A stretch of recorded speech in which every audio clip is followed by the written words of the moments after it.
بسم اللہ الرحمن الرحیم۔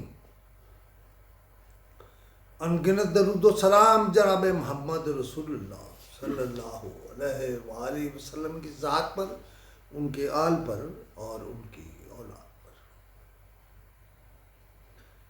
اب یہ واضح ہو گیا ہے کہ امریکہ یا کسی دوسرے ملک کا کوئی خط نہیں آیا۔ امریکہ میں پاکستان کے سابق سفیر اسد مجید کے ہاتھ سے لکھے ہوئے نوٹس میں نوٹس ہیں جو وزیر اعظم کو بھیجے گئے ہیں، مگر یہ سوال اپنی جگہ موجود ہے کہ اسد مجید سے وہ کیا تعلق تھا جناب وزیر اعظم کا، اس کے ہاتھ کے لکھے ہوئے نوٹس براہ راست وزارت خارجہ یا پاکستانی سفارت خانے کو بائی پاس کر کے وزیر اعظم کو یہ خط بھیج دیا گیا یا یہ نوٹس بھیج دیے گئے۔ کیا کسی ملک کا نظام نوٹس پر چلتا ہے؟ اور خاص طور پر امریکہ جیسی سپر پاور سے ہمارے تعلقات اب نوٹس پر چلیں گے؟ اور پھر اسد مجید تو اپنے عہدے سے فارغ ہونے والے تھے اور پاکستانی حلقے امریکہ میں یہ دعویٰ کر رہے ہیں کہ وہ اپنی فیملی سمیت امریکہ میں ہی مستقل رہنے کا سوچ رہے ہیں۔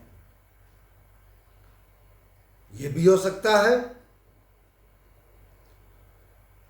کہ وہ امریکہ میں اپنے مستقل قیام اور نوکری کے لیے امریکیوں سے رجوع کریں، اور یہ بھی ریکارڈ پر ہے، اور ابھی الیکشن کمیشن کو اس پر نوٹس لینا ہے، کیونکہ جناب عمران خان الیکشن کے بعد جب یہ بات سامنے آئی، اقتدار کے نام سے ان کا ایک کاروبار امریکہ میں ہے جو کہ الیکشن کمیشن سے ان کو نائل کر سکتا ہے، اس لیے اسد مجید نے جناب عمران خان کے لیے وہاں ایک وکیل مقرر کیا، اور یہ معاملہ اب تک ٹلا ہوا ہے، لیکن یہ آج نہیں تو کل بہرحال آنا ہے الیکشن کمیشن میں اور طے ہونا ہے۔ میں تو یہ بھی کہتا ہوں یہ پاکستان کی سیکورٹی کا معاملہ ہے، پاکستان کے امریکہ سے تعلقات کا معاملہ ہے، کہ یہ تحقیقات بھی ہونی چاہیے کہ اسد مجید کس کا وفادار ہے، اس کے ذاتی تعلقات بھارتیوں سے بہت زیادہ ہیں۔ یہ بات مجھے ہمارے نمائندے جناب فاروق مرزا نے بتائی ہے، جو امریکہ میں ہمارے نمائندے ہیں، لہذا یہ تحقیقات بھی ہونی چاہیے کہ جو بھی خط ہے، نوٹس ہیں، کوئی چیز ہے، وہ جب امریکی سفارت خانے سے چلتا ہے تو وہاں ایک فلور پر ہمارے تمام ادارے موجود ہیں، وہ اس کو ویٹ کرتے ہیں اور پھر وہ آتا ہے۔ اب ایک اور سوال، جناب معید یوسف ہمارے پاس نیشنل سیکورٹی کے ایڈوائزر ہیں، اگر کوئی ایسا معاملہ شروع ہوا تھا تو کیا وہ اس میں نہیں پڑھ سکتے تھے؟ لیکن سوال وہی ہے کہ ہمارا سفارتی سسٹم کیا فیل ہوا یا فیل کیا گیا، اور وزیر اعظم نے اس سسٹم کو بائی پاس کیوں کیا؟ یہ بھی طے ہو جانا چاہیے کہ کیا وزیر اعظم اس سسٹم کو جو رائج تھا پہلے سے بائی پاس کر سکتے تھے.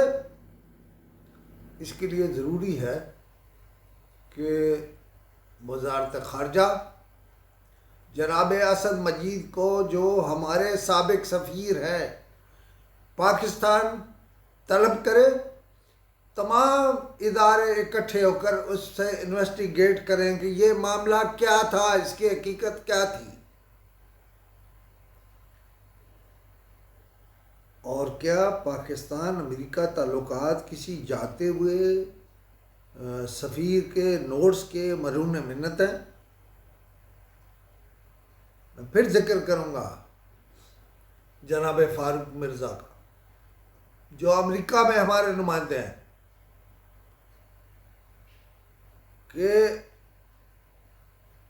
اسد، وہ کہتے ہیں جناب فاروق مرزا نے مجھے بریف کیا ہے کہ اسد مجید کے بھارتیوں سے تعلقات بہت گہرے تھے. میں کہتا ہوں جناب فاروق مرزا کی اس بات پر تحقیقات ہونی چاہیے کہ کہیں اس ساری سازش کے پیچھے بھارت تو نہیں. میں یہ بات بہت زور دے کر کہہ رہا ہوں کہ کہیں بھارت تو نہیں. اور میں ایک اور بات کہہ رہا ہوں، ہمارا سفارت خانہ یعنی سابق سفیر وہاں سے بالکلی کچھ مرزائیوں کی کرسیاں الگ لگوایا کرتے.